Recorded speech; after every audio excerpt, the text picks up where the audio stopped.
You can add headers to the top and footers to the bottom of a worksheet.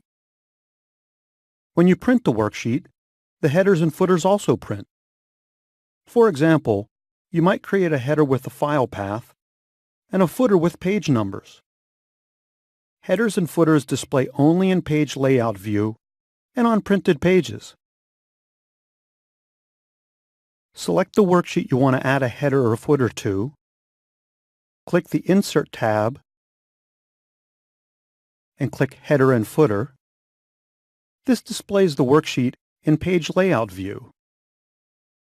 The Header and Footer Tools Design tab appears, and by default, the cursor is in the center section of the header. I'm selecting the left section.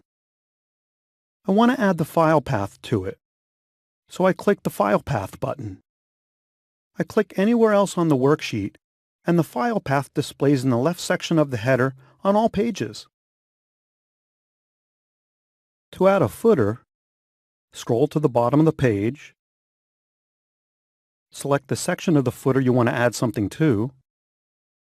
On the Design tab, click an element such as page number.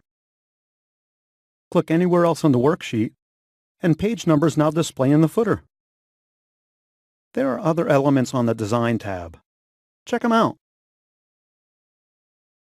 You can also just type information in a header or footer.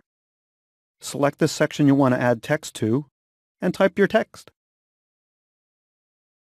When you're done, you might want to return to normal page view to have more room to work on your worksheet.